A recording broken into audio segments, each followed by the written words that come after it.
Nouveau chez iBurst Africa, iBurst double bonus. Profitez doublement de votre connexion Internet avec les nouveaux forfaits GigaFast. Et en plus d'un accès illimité tous les soirs de 20h à 6h avec GigaNight. Obtenez désormais 3 GB au lieu de 1 GB sur la carte de 50 unités, 8 GB au lieu de 3 GB sur la carte de 100 unités, 25 GB au lieu de 10 GB sur la carte de 200 unités et 50 GB au lieu de 30 GB sur la carte de 400 unités. Avec iBurst double bonus, doublez votre plaisir. Rendez-vous dès maintenant auprès de l'un de nos distributeurs. iBurst Africa, Internet sérieux.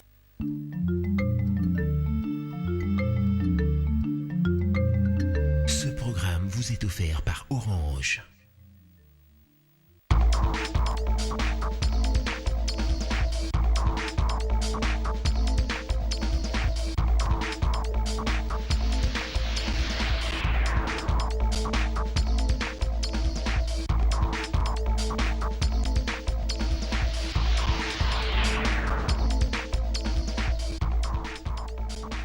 Bonsoir à tous et bienvenue à cette édition du journal, mesdames et messieurs.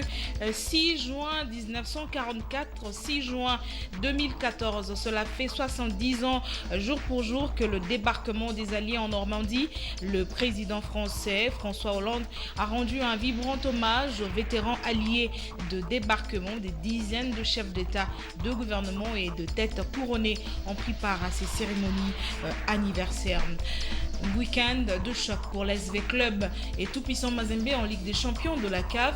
Les Dauphins noirs sont sur terrain pendant que je parle face à Al Hilal de Khartoum, et les Corbeaux de Lubumbashi vont accorder leur hospitalité aux Égyptiens de Zamalek dimanche au stade qui porte son nom. CIV Club compte ramener au moins un point de son déplacement. Mazembe ne jure que par une victoire pour prendre la première place de ce groupe.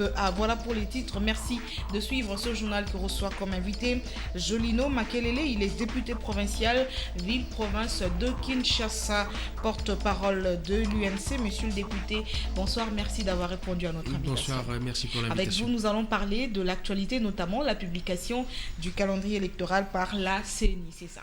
C'est bien ça.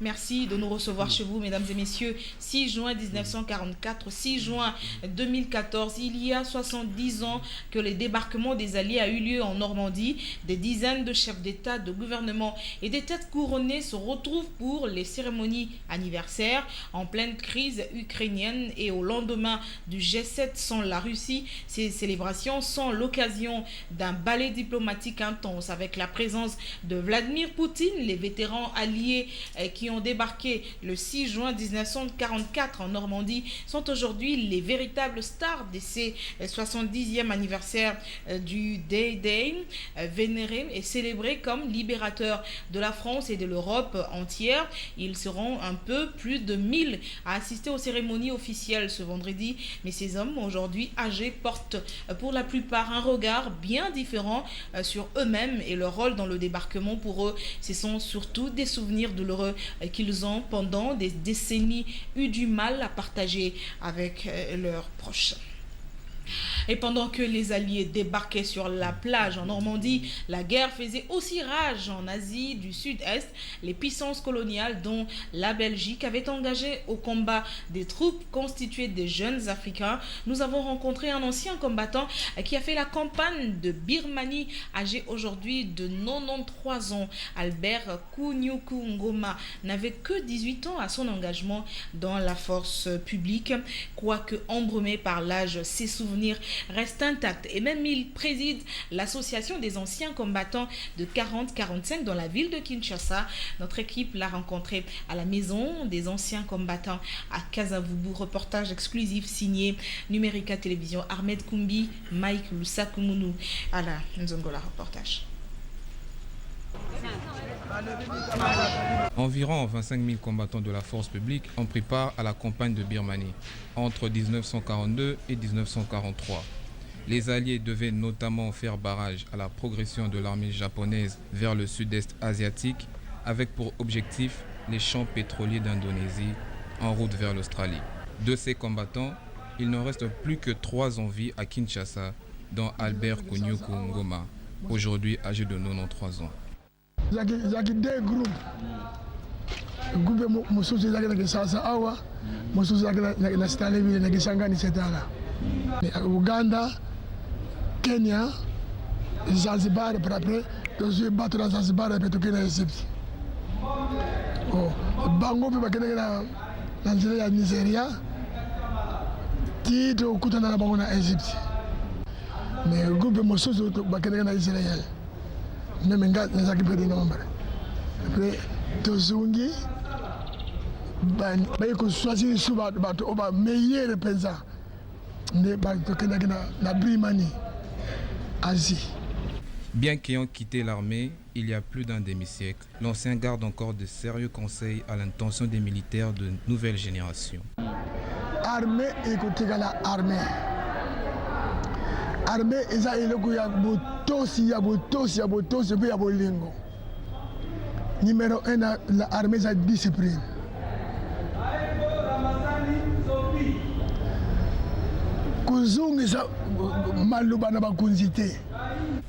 Mais surtout, le souvenir de ses camarades disparus ne l'a jamais quitté.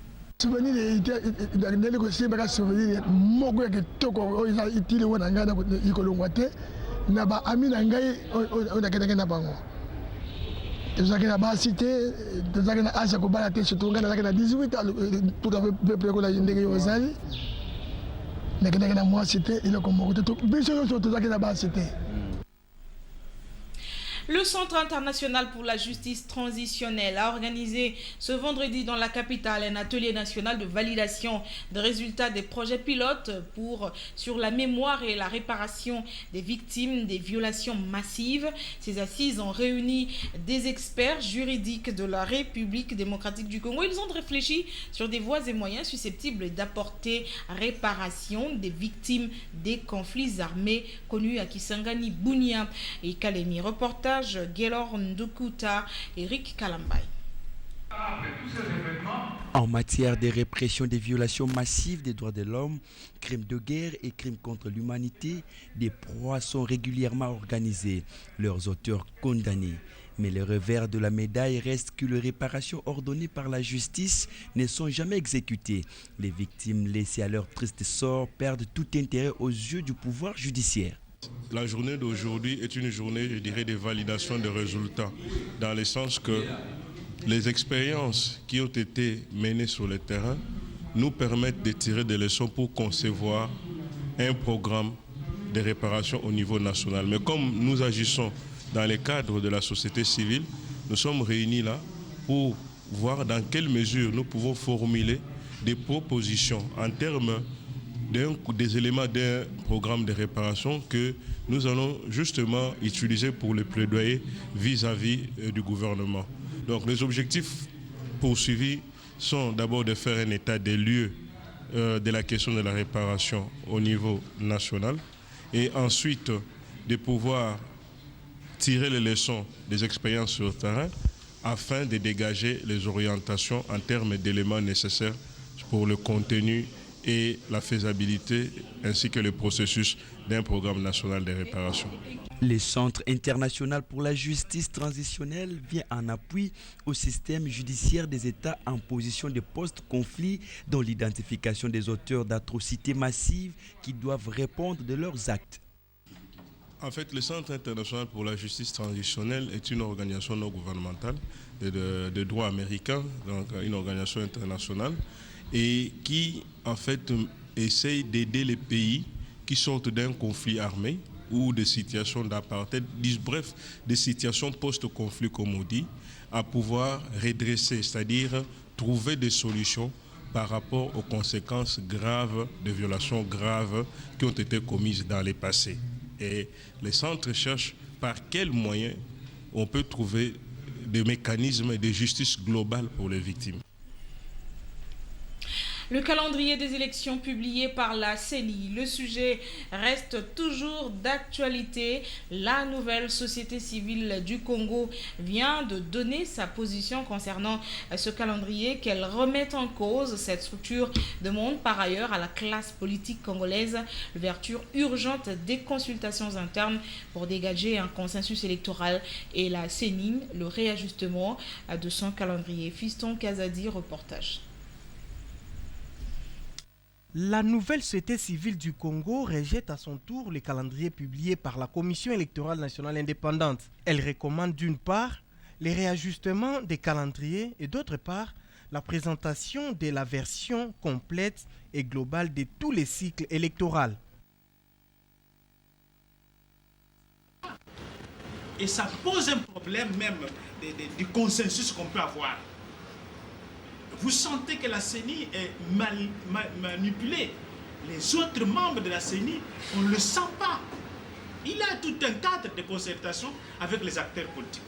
Ne peut-il pas actionner là-dedans pour que tous ils aient la même compréhension du processus? C'est ce que nous appelons le consensus. Mais cette séquence du reste, elle nous pousse même, elle est anticonstitutionnelle. Il faut présenter tout ça dans un ensemble. On oublie les élections provinciales, on oublie les élections de gouverneurs, on nous présente d'autres élections qui présentent d'autres réalités qu'il faut accomplir. Nous demandons les élections provinciales. Et là, il y a ce qu'on appelle le code électoral, où on présente les lois pour les élections présidentielles, législatives, provinciales, sénatoriales. C'est tout un code électoral qu'il faut avoir. Ça suppose tout un cycle électoral. La nouvelle société civile du Congo invite la communauté internationale à conditionner l'appui au processus électoral par la publication d'un calendrier électoral global et à la maîtrise des limites des entités territoriales décentralisées. Et à l'occasion de la commémoration de 4 ans du double assassinat du défenseur de droits de l'homme Floribert Chebeya, Fidel Bazana, la SNCC demande aux autorités judiciaires à poursuivre le procès afin que les coupables soient condamnés. Fiston Kazadi. L'assassinat même d'un simple citoyen mérite quand même qu'on sache pourquoi on l'a tué et pourquoi... qui était derrière l'action et que la justice soit appliquée pour que plus jamais dans nos sociétés il y ait d'autres Chebeya. C'est tout ça la démarche. Et, les collègues de la voix qui s'envoient avec les collectifs des avocats autour sont activement jour et nuit en train de travailler pour rechercher toutes les voies qu'on peut mettre sur pied pour que la justice soit rendue non seulement à la grande famille des droits de l'homme, mais aussi à la famille biologique. Les illustres du sang. Les coupables sont conscients. Tant qu'ils sont sur la raison, la justice existera. Ils s'intéressent à ce problème. C'est un problème du... Nous avons annoncé ici le prix Floribert Chebeya qui sera décerné chaque année à tout défenseur des droits de l'homme et à tout journaliste qui se serait distingué dans la promotion de l'état de droit, de la démocratie, qui se serait distingué dans la promotion des droits de l'homme dans notre société. Et ces journalistes ou ces défenseurs des droits de l'homme, nous reconnaîtrons cette qualité en lui donnant un prix qui pourra l'encourager à continuer à promouvoir ses valeurs et à ce que ces valeurs soient enracinées dans notre société. Que des réactions au lendemain de la publication du calendrier électoral par la CENI. La dernière en date est celle de forces non de la NSCC. Mais hier, les forces politiques et sociales de l'opposition, une nouvelle plateforme, rejette ce calendrier. Elle exige de la CENI le parachèvement du cycle électoral 2011-2016. Hermione Yanvou, tapis le tout nos reportages.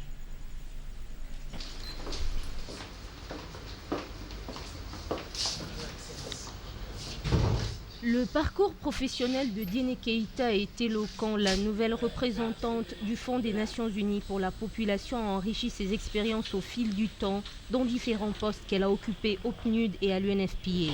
Je viens d'avoir le grand honneur et le grand privilège de présenter mes lettres de cabinet que le professeur Babatunde Osotimien, le directeur exécutif de l'UNFPA, m'a remis à son Excellence Monsieur le ministre des Affaires étrangères de la République démocratique du Congo. La lettre d'accréditation sont des civilités capitales pour le ministère des Affaires étrangères et Diéné Keïta n'attend pas baisser les bras pour booster les recettes de son agence au moyen de la mobilisation des fonds. Notre politique est la suivante, c'est mobiliser des ressources. Vous savez que les ressources sont aussi bien humaines que financières. La réduction des ressources humaines ne veut pas dire réduction des ressources en tout. On va continuer à travailler, faire la preuve de notre efficacité afin que nos partenaires habituels continuent à nous appuyer en nous remettant des ressources pour mieux aider les populations de la République démocratique du Congo. Docteur en droit, la nouvelle représentante de l'UNFPA est guinéenne avec en poche divers diplômes en économie. Diéné Keïta a tour à tour occupé le même poste du représentant de l'UNFPA au Bénin et en Mauritanie.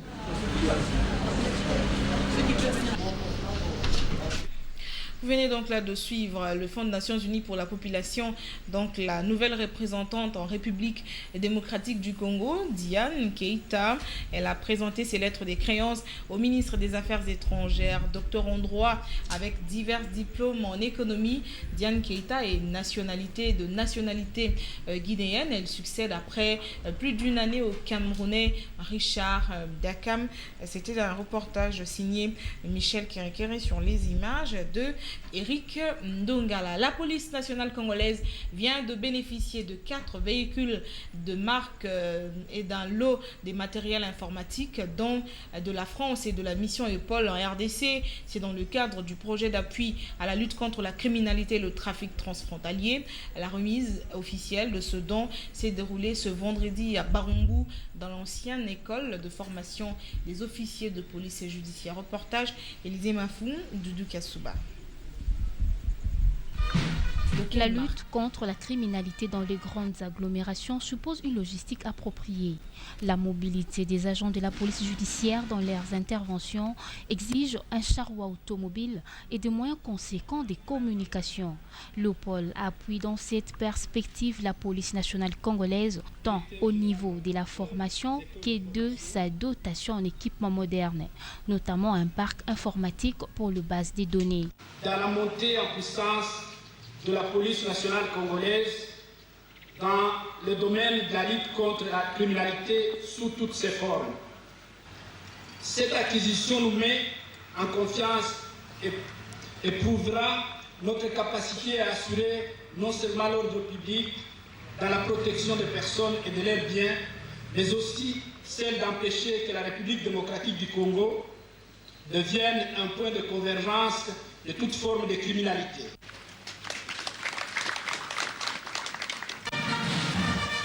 Le projet ALTCODE est né d'un protocole d'accord entre le gouvernement français et congolais. C'est important que nous puissions contribuer à ce qu'ils soient bien équipés parce qu'il faut former les gens, les hommes, et il faut aussi leur donner la possibilité de s'exercer, d'exercer leurs compétences sur le terrain. Et donc les véhicules que nous mettons ensemble aujourd'hui et le matériel informatique que remet EPOL, plus ces chasubles, brassards et autres écussons que je vois fièrement portés par nos hommes aujourd'hui, sont, je crois, aussi le témoignage du fait que cette coopération elle est aussi très concrète et c'est une bonne chose. À ces projets français, c'est également matérialisé par un soutien technique et stratégique qui entre dans le cadre de la réforme de la police judiciaire. Le projet d'appui à la lutte contre la criminalité et les trafics transfrontaliers aboutit à la création de 3 unités de la police composées de la brigade criminelle, économique et financière. Nous sommes très contents parce que nous, les officiers de police judiciaire, et surtout moi, qui est de la police criminelle, on va maintenant traquer les criminels comme il se doit, sans faute. Les affaires ne sont pas que l'apanage des hommes, même les femmes réussissent aussi mieux que les hommes dans ce domaine. C'est le cas de Madame Biomba, respectivement en économie. L'opératrice donne quelques facteurs de sa réussite. Selon elle, seule la qualité marchandise compte dans les affaires. Félix Silunga, Doudou Kassouba, le rencontre et reportage. La qualité de la marchandise, c'est le seul secret de la réussite dans les affaires. Nabandaka na marché central koteka babilamba bakategorie na bande koteka kuna eza yango nde nazoteka lisu lelo te ti lere bamagasin efungwami boye bato bazomona ke évolution ezali vraiment en tout cas nazosala effort mpona kochange kolata ya Congo, donc évolution makasi pense ezali na bandi yango depuis 1981 nde na bandi parce que l'air na yaka na bandaka na 81 mais na musala ya babazin depuis 1995 nde na kota na babazin ti lelo na 2014. Secret ya réussite ezali ya liboso, il faut yeba nanu musala na yo, il faut linga musala na yo, komisa kaka chef te po soki yo moko komi chef na musala donc musala ebebi yo moko nanu tout d'abord il faut zonga nanu mutu ya musala olingi musala na yo et puis donc eloko oyo ya makasi penza il faut yeba bakalite neti ngai mama Biomba boye bilamba eza na makila. Secret na yango ya munene eza kaka il faut zana biloko ya qualité ya kitoko. Chaque métier comporte ses difficultés. Il en est de même dans le domaine économique. Ici, l'opératrice évoque surtout la surtaxation.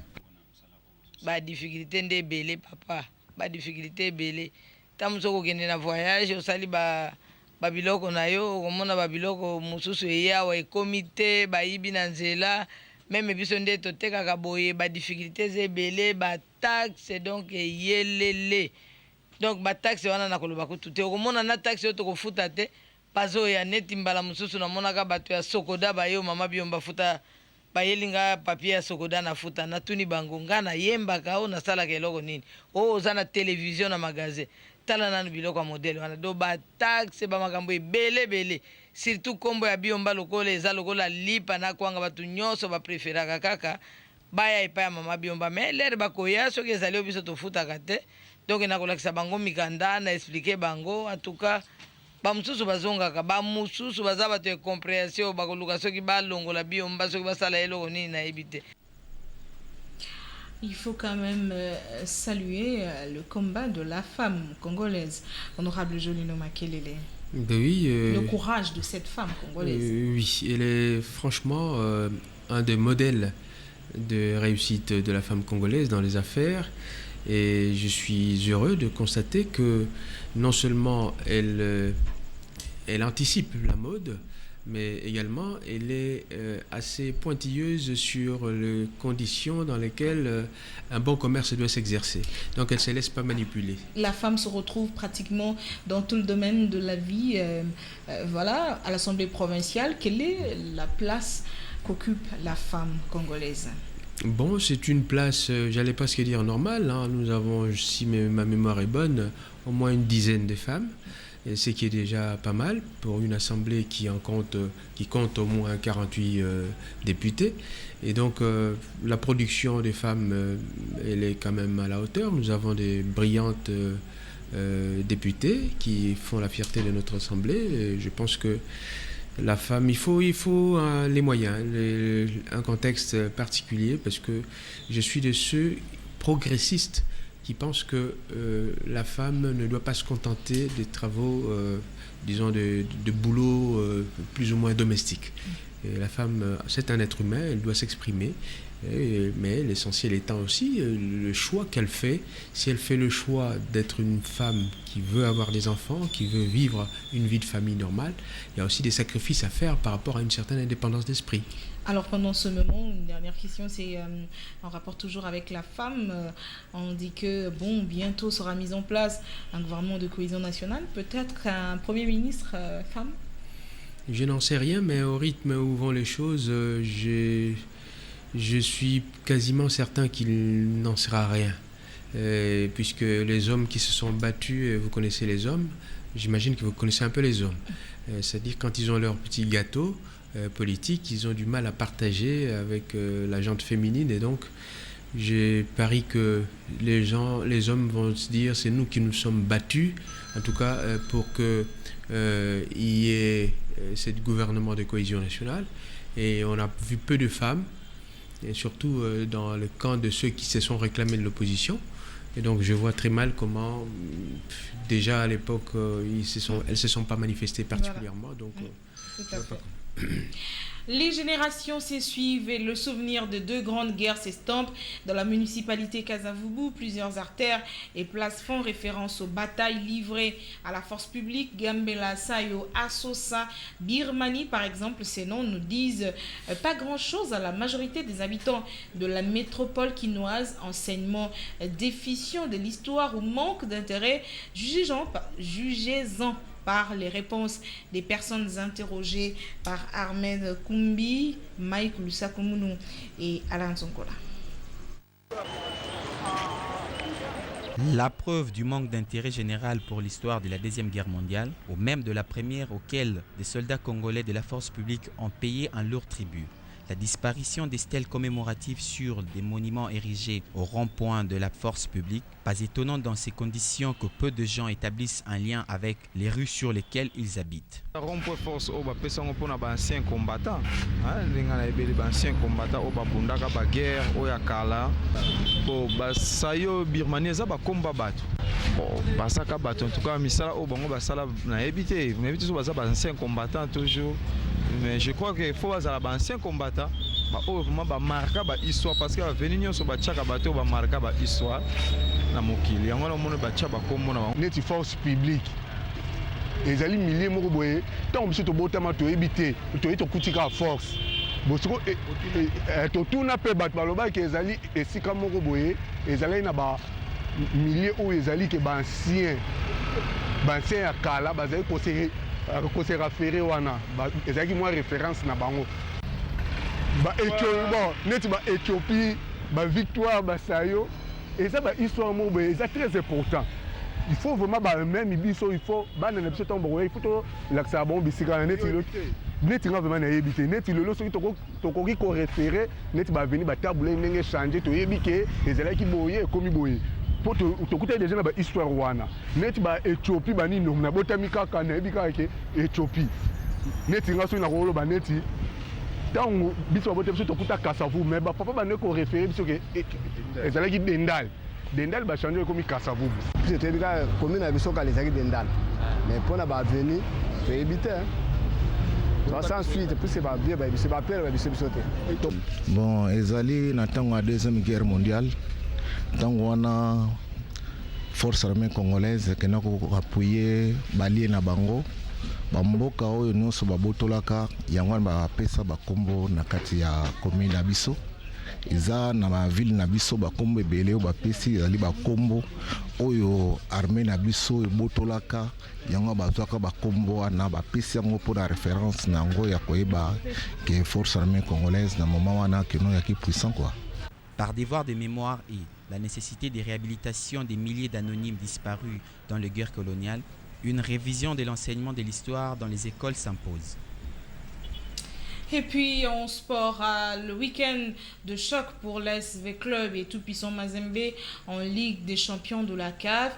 Match comptant pour la 3e journée des quarts de finale.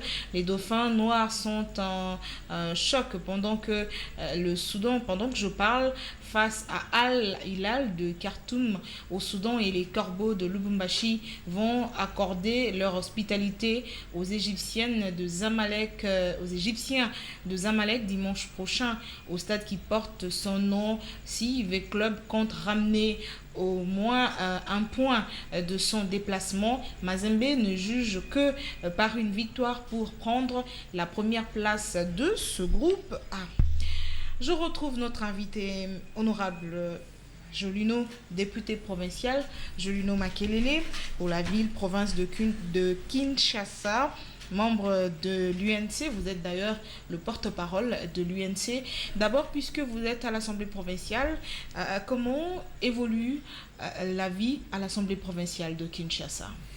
Bon, disons, nous remplissons nos missions traditionnelles qui sont celles de contrôler le pouvoir exécutif ainsi que le service public qui lui sont attachés. Notre mission, c'est aussi de faire des lois qui s'appliquent à la ville de Kinshasa, qu'on appelle les édits. Nos missions, c'est aussi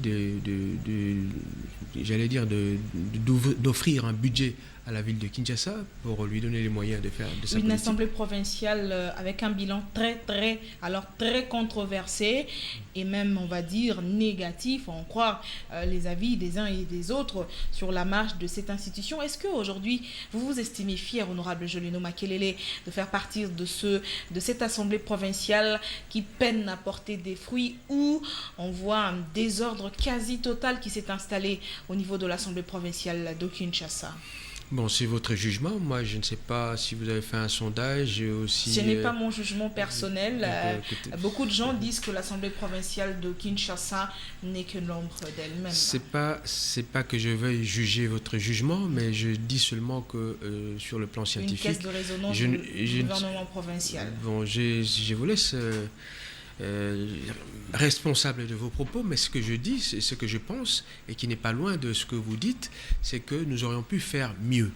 Et là, il s'agit à la fois un problème d'hommes et des femmes qu'il fallait avoir, et d'autre part un problème d'esprit, d'indépendance d'esprit qui aurait pu habiter la majorité d'entre nous pour faire preuve d'une qualité de travail exemplaire. Et je pense que nous avons un tout petit peu failli, mais à côté de cela, nous avons eu quand même à créer des choses qui ont pu permettre à la ville de Kinshasa d'avoir une certaine image. Je pense ici à la direction générale de recettes de la ville de Kinshasa, la DGRK, et je pense que Kinshasa, c'est l'Assemblée qui l'a créée, et il faut quand même voir que quand nous débattons des budgets de la ville de Kinshasa, c'est pas totalement à l'unanimité. Moi, je suis de ceux qui n'ont jamais voté quasiment ce budget, pour des raisons multiples. Et je suis aussi de ceux qui ont interpellé des ministres, qui ont fait des motions à l'égard de membres du gouvernement, qui ont défendu la circonscription de Ndjili, de Tchangou à l'Assemblée provinciale. Et donc, chacun a sa part, si j'ose dire, mais je sais que franchement, nous aurions pu faire mieux. Voilà. Vous avez parlé tout à l'heure d'un problème d'hommes. Alors ces hommes ont dit qu'il n'y a pas de mauvaises troupes, il n'y a que de mauvais chefs. Quel est le bilan aujourd'hui que vous faites de votre bureau de l'Assemblée provinciale ? Parce que c'est un problème d'hommes et c'est le bureau qui donne la ligne à suivre, la marche à suivre en fait, de l'Assemblée provinciale durant le mandat, durant la législature. Tout membre du bureau qu'il soit, il n'en demeure pas moins d'abord des députés provinciaux. Et donc le vrai pouvoir, c'est la plénière qui est là. Le bureau, c'est vrai, a des prérogatives importantes, notamment celle de fixer l'ordre du jour, d'accepter ou pas un sujet, et d'autres missions encore. Mais ce sont les députés, parce que les députés ont tous les pouvoirs dans leur ensemble, c'est-à-dire la plénière, pour faire en sorte que les choses bougent ou ne bougent pas. Et très franchement, par ailleurs, si je compare notre assemblée à d'autres assemblées, je crois que sans vouloir nous jeter des fleurs, on pense qu'on n'est pas dans les mauvais si on compare avec les autres assemblées provinciales. Et ça veut dire que vous reconnaissez quand même qu'il y a beaucoup de choses qui ne marchent pas au sein de l'Assemblée c'est une œuvre humaine. C'est une œuvre humaine, et puis on est à la première législature où les gens tâtonnent, on vient des milieux différents. On ne tâtonne pas quand même sur l'État. Non, mais je veux dire c'est-à-dire que les gens viennent de milieux différents, ils ont des approches différentes des affaires de l'État et des expériences ou des expertises différentes. Donc tout cela, il manque peut-être un peu d'huile pour faire. On dit que c'est peut-être la faute à la loi électorale qui n'a pas été très sévère. Voilà pourquoi tout le monde a voulu être député, tout le monde s'est présenté, et donc on a élu tout le monde aux assemblées provinciales, ce qui fait qu'aujourd'hui les choses ne marchent pas. Oui, je crois que quoi qu'on ait pu dire, c'est pas tellement la faute à la loi, c'est d'abord les électeurs. Les députés se présentent devant des électeurs et il appartenait aux électeurs de faire de bons choix. Et c'est vrai que c'était une mode de voter pour des raisons un peu plus subjectives, mais j'ai vraiment grand espoir que cette fois-ci, les élections seront sérieuses, en disant, pour autant qu'elles soient organisées comme nous l'entendons, c'est-à-dire avant 2016, au suffrage universel direct, c'est-à-dire où la population elle-même choisit ses députés et non pas un conglomérat des conseillers communaux soudoyés par les plus puissants qui produiraient des députés. Non, si jamais on avait vraiment ça, les députés, cette fois-ci, avec l'expérience qu'on a, et je crois que chacun de nous devrait être jugé pour nous. Il faut des campagnes de sensibilisation à ce sujet. Pour nous qui sommes des députés sortants, si nous voulons revenir, nous devons montrer en quoi nous avons été des bons députés, en quoi nous avons défendu les intérêts de nos électeurs, en quoi nous avons fait des contrôles vis-à-vis du gouvernement qui aient pu être efficients, en quoi nous avons pu faire entendre la voix de la population. Tout cela et pourquoi nous souhaiterions revenir. Les nouveaux, évidemment, les nouveaux candidats, eux, ils auront la tâche facile. Ils diront ça n'a pas marché, ils ont tous été pareils. Mais je pense qu'ils auront du pain sur la planche parce qu'ils trouveront quand même les gens qui, semble-t-il, ont quand même essayé de bien travailler. Ça, c'est sur le plan provincial. Sur le plan national, vous faites partie, vous êtes membre de l'UNC. Vous avez été élu d'abord en tant que député provincial comme indépendant. Oui. Et puis après, vous avez rejoint le camp de Vital Kamerhe. Qu'est-ce qui vous a, on va dire, poussé, motivé à soutenir Kamerhe alors qu'il venait juste de quitter la majorité et jusqu'à aujourd'hui, beaucoup d'opposants ont du mal à croire que Kamerhe a traversé l'autre camp pour devenir opposant. Vous, qu'est-ce qui vous a poussé à croire à Vital Kamerhe, à croire en l'homme et au fait qu'il soit devenu opposant? Oui, d'abord, le fait que j'ai quitté, disons, ma carapace d'indépendant pour aller dans un parti, qui dit parti dit partisan, c'était tout simplement parce que j'avais fait l'expérience de ce que, comme disent les Quinois, Moussapimoko sur la longuité. Donc j'ai essayé de remuer ciel et terre au niveau de l'Assemblée provinciale. Et vous avez sûrement eu des échos. J'ai lutté par tous les moyens, mais il y avait à Kinshasa, rappelez-vous, il n'y a eu que 2 indépendants, Martin Fayulu et moi, surtout Kinshasa. Et donc j'ai fait l'expérience de ce que tout seul, on serait difficile, on était étouffé, on n'avait pas le pouvoir de faire grand-chose. Alors je me suis dit, il faut quand même que mes petites énergies, je les canalise vers des grandes formations ou des personnages qui ont des projets qui correspondent plus ou moins à mon idéal politique. Et j'ai regardé sur l'échiquier politique congolais, j'ai regardé à 1000 fois, et j'ai été sollicité de toutes parts, jusqu'au moment où j'ai mentionné mon nom pour la candidature députation provinciale. Il y a eu des gens qui sont venus même prendre ma main pour que, disait-il, je ne fasse pas de bêtises. Alors bien après, s'il vous plaît, alors bien après, on va évoluer. Bien après, le camp de Kamerhe. Pourquoi? Parce que j'ai eu à observer l'homme. J'ai eu à observer l'homme, son cheminement. J'avais eu à le rencontrer auparavant, dans les années 2002, par là. Et j'ai eu à bavarder avec lui. Je me suis dit, ce monsieur, c'est un homme extrêmement intelligent et je pense que s'il met vraiment son intelligence au service d'une cause qui est une cause noble, je crois qu'il fera pousser les choses. Alors, il faut le croire. En résumé, c'est ça. Il faut le croire, j'ai vu Vital Kamerhe à l'œuvre parce que je suis un pragmatique. Donc, il joue le jeu de la majorité, vous le croyez? Si vous me permettez, je l'ai vu à l'œuvre comme président de l'Assemblée. C'est ça où on l'a vu comme homme d'État. Voilà. Il a été l'église au milieu du village. Personne, d'ailleurs, aujourd'hui, les comparaisons se font toujours à la tête de l'Assemblée par rapport à Kamerhe. Et les gens regrettent Kamerhe de toutes parts. Deuxièmement, j'ai vu son indépendance d'esprit, c'est-à-dire son amour de ce pays, de sa patrie. Quand il s'est opposé à l'entrée sans condition des Rwandais sur le sol congolais, tout ça, c'est qui lui a valu une sorte de fatwa de la part de la mouvance. Quand il a dit que le patrimoine congolais était, j'allais presque dire, bradé, le patrimoine minier en particulier, et qu'il a sollicité que les contrats miniers que l'on savait, que lui savait était léonin, que ces contrats vinssent à l'Assemblée nationale pour que les députés s'en accaparassent et fassent le jugement. Bref, quand il a fait ça, c'est un nationaliste, c'est quelqu'un qui aime le pays. Alors c'est lui qui est venu vers vous ou c'est vous qui êtes allé vers lui? Ah non, c'est moi qui suis allé vers lui parce que j'ai estimé que ce type, il avait du courage, comme disent les vulgaires, il en a. Et donc ce type, comme il est courageux, il a pris ses options, il est resté. Et puis j'ai vu la manière avec laquelle il est sorti de cette assemblée. C'est-à-dire en se disant, je respecte les lois, je veux bien quitter parce que j'ai plus la confiance de ce parti. Mais je partirai, conformément. Alors on va évoluer. Publication de calendrier électoral par la CENI. Maintenant que vous êtes porte-parole de l'UNC, la position de votre parti, on le sait, comme tous les partis de l'opposition, c'est le rejet carrément de ce calendrier électoral. Et jusqu'à hier, l'opposition s'est réunie, quelques partis de l'opposition se sont réunis pour... on parle même d'un chantage de votre part à l'endroit de la Commission électorale nationale indépendante. Vous dites que vous allez retirer vos membres au niveau de la CENI. Vous menacez de retirer vos membres au niveau de la CENI. Pourquoi ?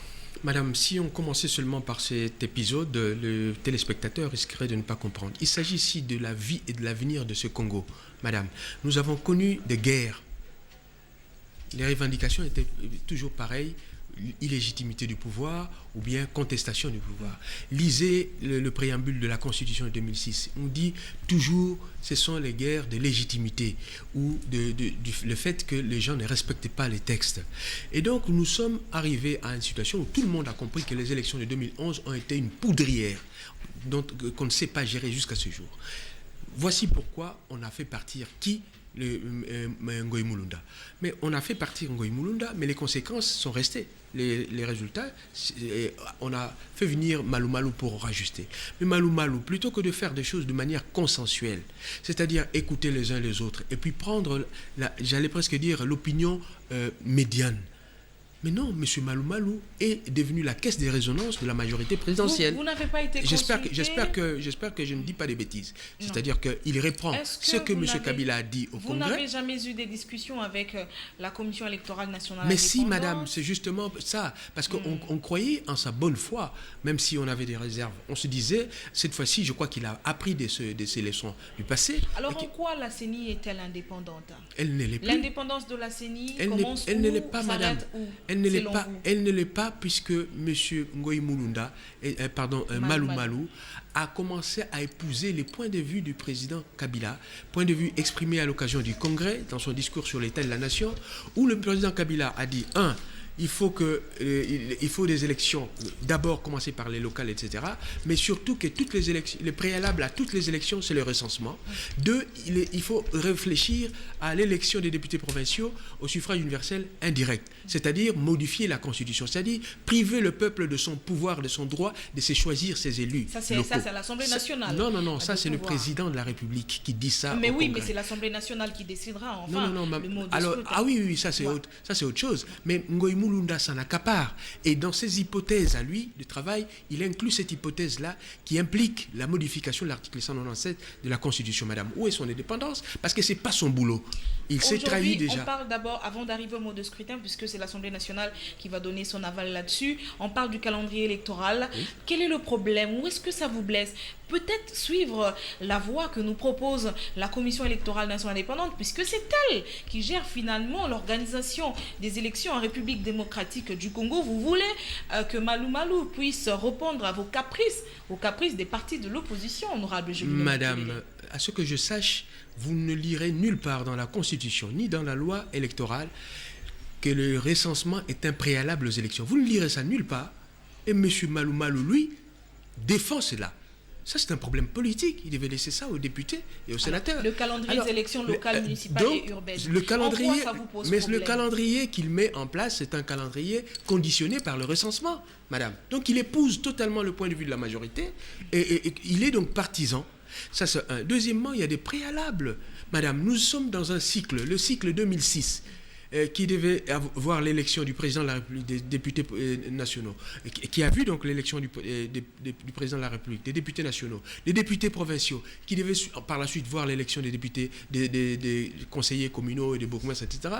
Elle n'était pas ce cycle n'était pas achevé. Mais on a commencé un nouveau cycle en 2011 et le cycle et le calendrier a été mis en place, c'est-à-dire on commence par les élections législatives, présidentielles, ensuite l'élection provinciale et enfin par les élections locales. Lui, quelle mouche l'a piqué pour revenir à une situation qui était déjà fort close. Maintenant, vous rejetez en bloc les partis de l'opposition, ce calendrier publié et vous menacez de retirer vos membres.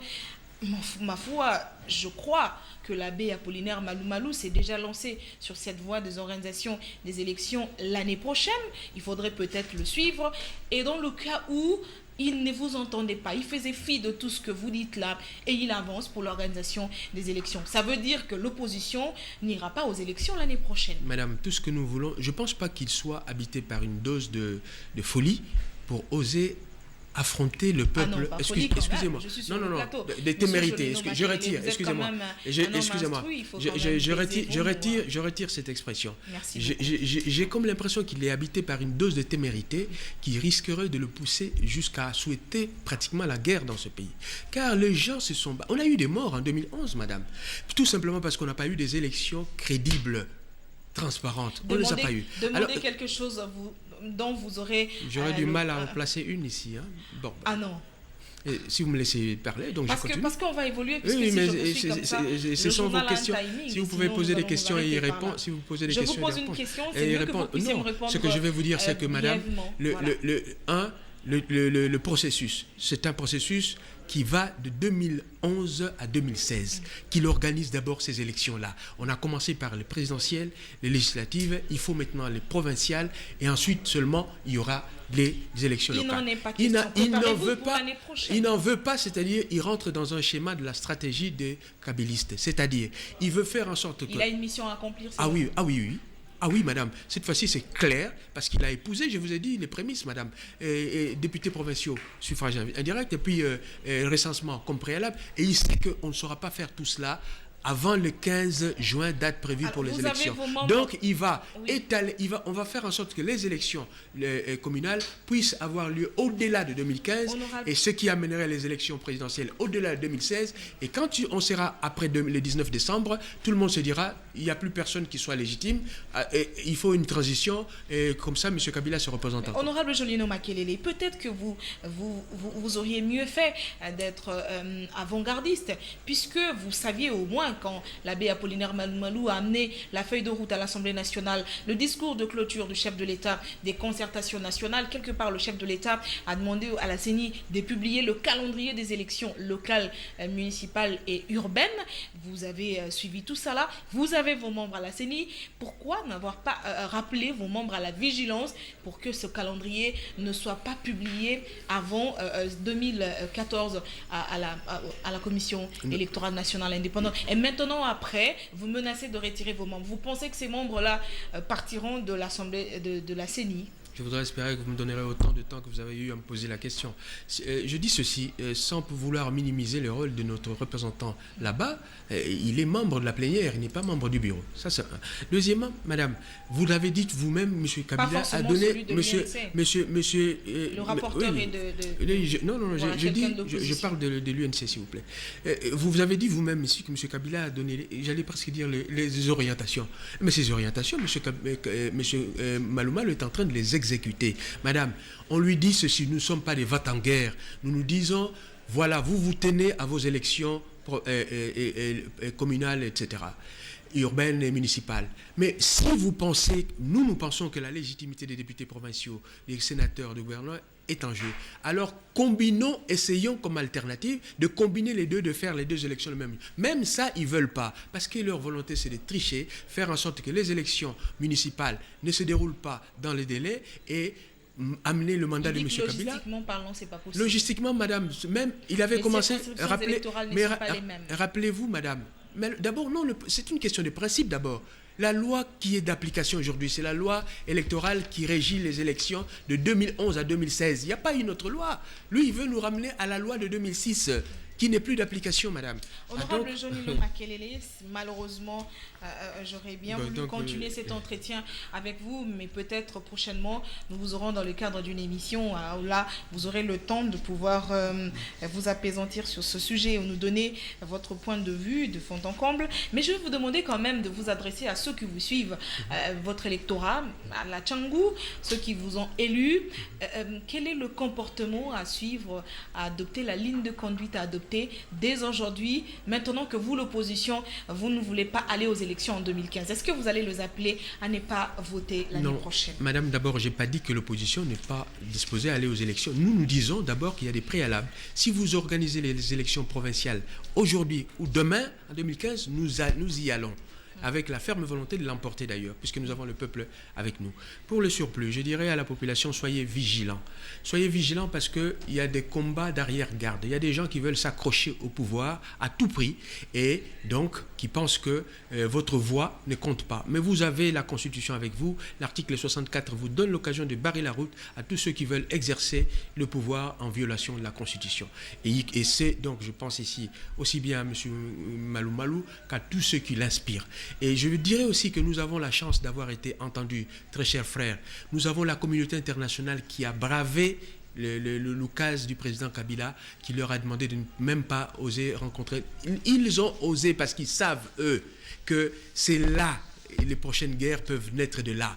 Et que si jamais on laissait les gens aller dans l'arbitraire, c'est-à-dire faire en sorte qu'ils s'accrochent au pouvoir, peut-être que ce pays va encore connaître l'embrasement. Et il vous appartient d'être vigilant.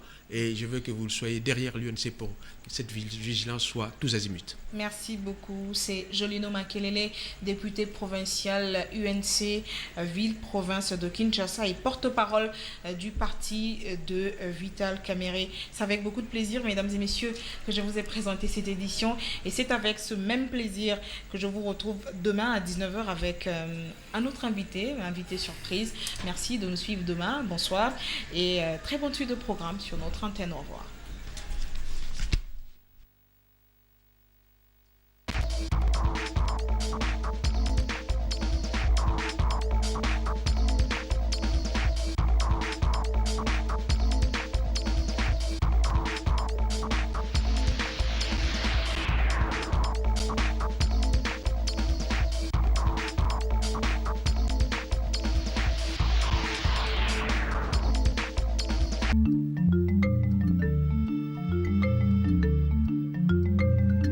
Ce programme vous a été offert par Orange.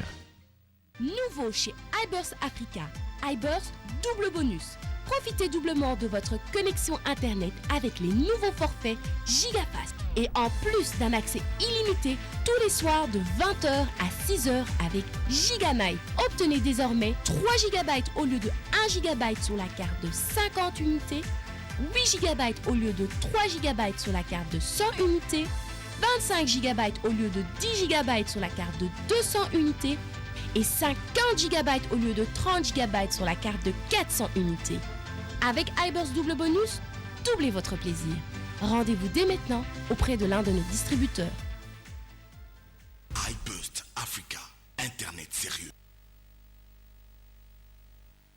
Il a plu au Seigneur de rappeler à lui l'âme de sa fidèle servante, Madame Philo Bompemo, décédée ce mercredi 28 mai 2014 aux cliniques universitaires de Kinshasa. Les familles Bompemo, Jean-Pierre Lissanga Bonganga, Pierre Ngonde Mbala, Marie-Jeanne Bompemo, Yves Bompemo annoncent aux parents, amis et connaissances que la levée du corps de la morgue des cliniques universitaires est prévue le samedi 7 juin 2014, dès 12h, suivi de l'exposition au pavillon 13 de la Fikine dans la commune d'Elemba.